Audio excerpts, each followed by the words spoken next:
नमस्कार दोस्तों, आप सबका स्वागत है हमारे चैनल एस्ट्रोवर्ड में। अगर आपने हमारे चैनल को अब तक सब्सक्राइब नहीं किया है तो अभी सब्सक्राइब करें।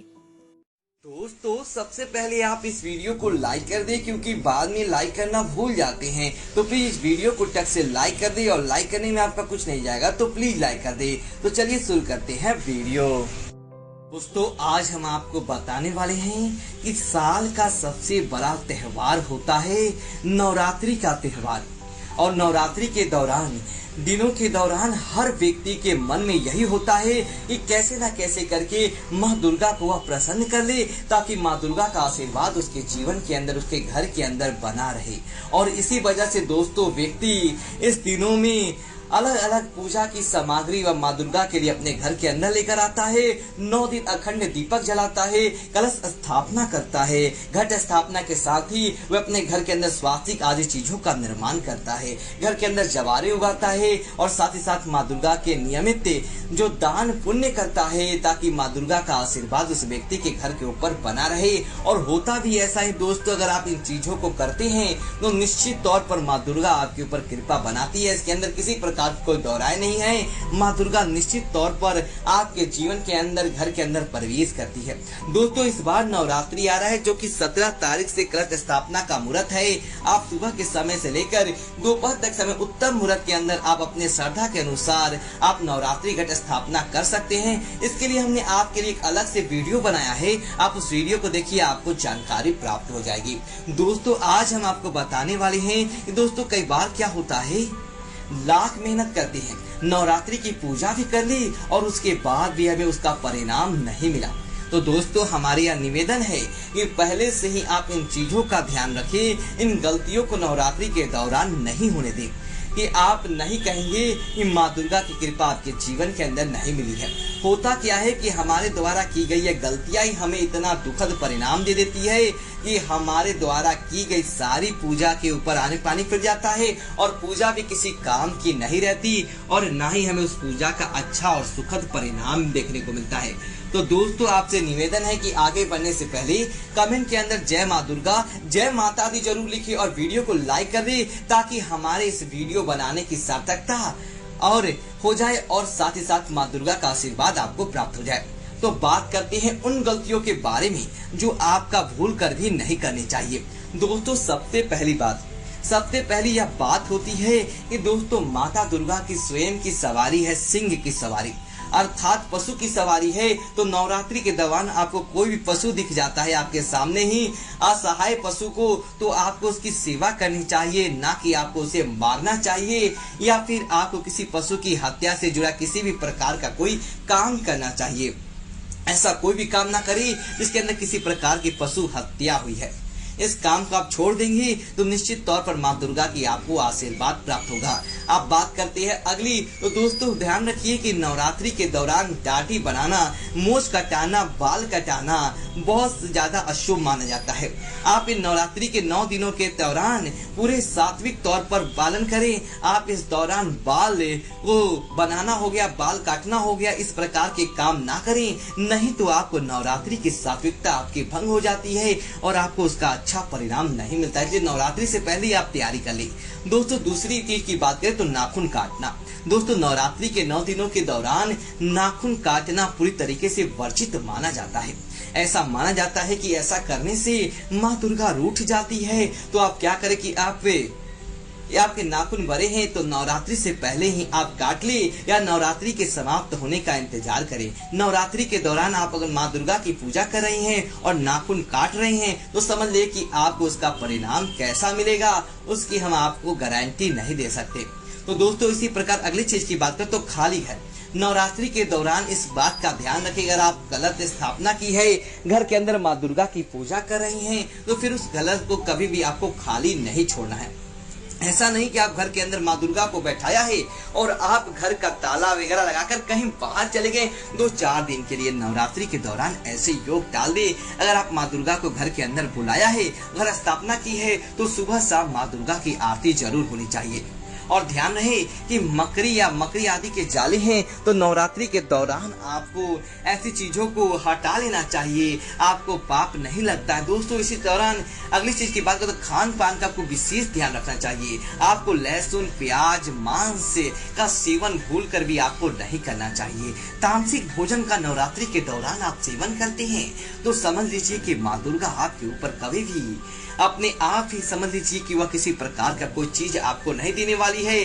आप मांस हो गया, लहसुन हो गया, प्याज हो गया, ऐसी जलनशील चीजों को आप त्याग दे नवरात्रि के दौरान। अगली चीज की बात करें तो दोस्तों चमड़े की चीजें, दोस्तों चमड़े की चीजें किसी बेजवान जानवर को मारकर या मरने के बाद बल्कि बैलून से जानवर से बनाई जाती है। तो नवरात्रि के दौरान आप माँ दुर्गा की पूजा करते हैं तो इस दौरान का ध्यान रखिए कि चमड़े की चीजें 9 दिनों के अंदर आप इन चीजों को छोड़ दें। चमड़े की चीजें पहनकर या चमड़े की चीजों को आप लाकर माँ दुर्गा की पूजा नहीं करें और ज्यादा हो सके तो 9 दिनों के दौरान आप किसी भी प्रकार की कोई चमड़े की चीज खरीदे भी ना, ताकि आपको अच्छा परिणाम देखने को मिले।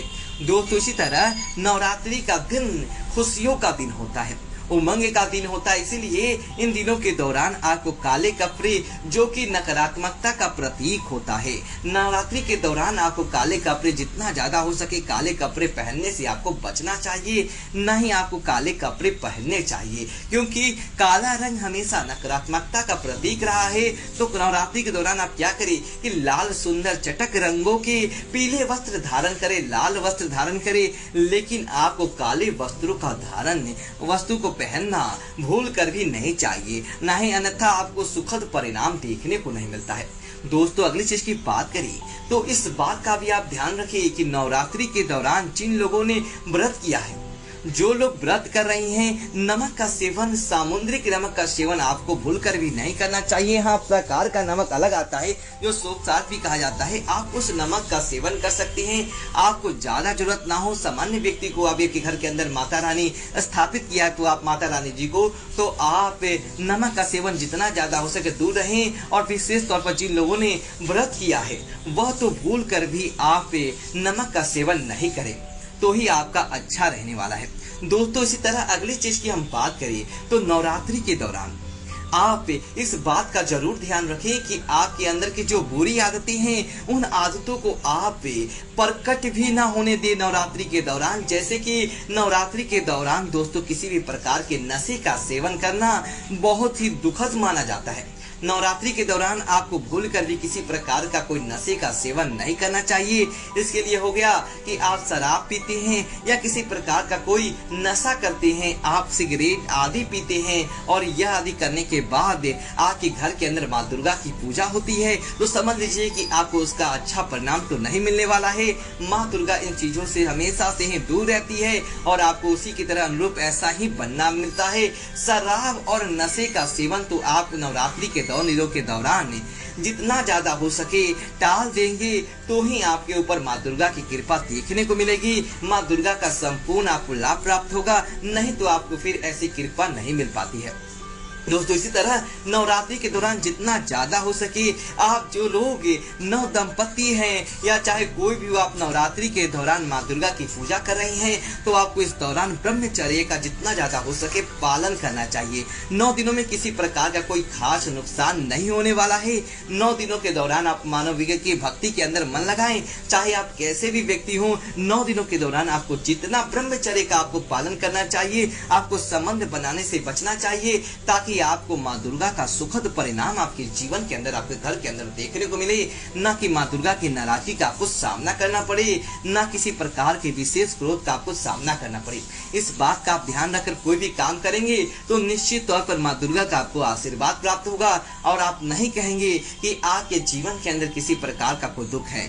दोस्तों किसी तरह महिलाओं से भी विशेष निवेदन है कि इस नवरात्रि के दौरान अगर आप मानसिक धन की समस्या आ जाती है तो आप इस दौरान और माँ दुर्गा की पूजा नहीं करें, आप किसी अन्य लोगों के साथ करवा सकते हैं। जब आपका धर्म समाप्त होता है तब आप स्वयं पूजा कर सकते हैं, लेकिन आप इस दौरान पूजा पाठ किसी अन्य व्यक्ति से कराएं। आप कई लोग इस बात को मानते हैं और कई लोग नहीं मानते हैं। हमारा मानना है कि जो लोग हमारे शास्त्रों के अंदर लिखा है कई बार वह लोग वैज्ञानिक दृष्टि से भी वह चीज सिद्ध हुई है, तो आप इस दौरान पूजा पाठ करने से बचे। ऐसा नहीं है कि आप पूजा नहीं करेंगे तो माँ दुर्गा नाराज हो जाएगी। दोस्तों निश्चित तौर पर माँ दुर्गा की आपके जीवन के अंदर कृपा देखने को मिलेगी और माँ दुर्गा की वजह से आपके जीवन के अंदर किसी भी प्रकार का कोई दुख नहीं आएगा।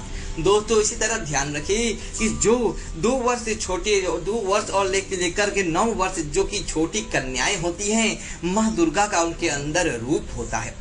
नवरात्रि के दौरान कन्याओं की पूजन भी किया जाता है, उन्हें गिफ्ट आदि दिया जाता है। और नवरात्रि के दौरान इस बात का भी ध्यान रखें कि किसी भी कन्या को आप अपने हाथ का स्पर्श ना करें, अर्थात क्योंकि ना तो मारे ना ही किसी प्रकार को आप उनसे ऐसा बोलें, चाहे आपकी बेटी हो या अन्य कोई भी छोटी लड़की हो। आपको उनकी इतनी ही इज्जत करनी चाहिए जितनी आप देवी की इज्जत नवरात्रि के दौरान करते हैं। समझ लीजिए कि आपके जीवन के अंदर अपने आप ही अच्छे योग देखने को मिल जाएंगे। दोस्तों इसी तरह ध्यान रखिए कि घर की लक्ष्मी या घर की दुर्गा कहें या घर का कुछ भी कहें, तो घर की कन्या, घर की बहू होगी, बेटी होगी, आपकी पत्नी होगी, देवी का ही रूप मानी जाती है। तो नवरात्रि के दौरान आप महिलाओं को तंग ना करें, महिलाओं के साथ किसी प्रकार का आप दुर्व्यवहार करते हैं तो समझ लीजिए कि साक्षात माँ दुर्गा की नाराजगी का आपको सामना करना पड़ जाता है। तो इसी वजह से इस बात का आप ध्यान रखिए, निश्चित तौर पर आपकी कुंडली आपके ऊपर मेहरबान होगी और आपके जीवन के अंदर किसी प्रकार का कोई दुख देखने को नहीं मिलेगा। जो आपको मिलेगा अच्छा ही अच्छा परिणाम आपके जीवन के अंदर देखने को मिलेगा। तो दोस्तों उम्मीद है आपको यह वीडियो अच्छी लगी हो, तो वीडियो अच्छी लगी तो वीडियो लाइक करें और कमेंट बॉक्स में जय माता दी लिखिए और हमारे चैनल को सब्सक्राइब करें। धन्यवाद दोस्तों।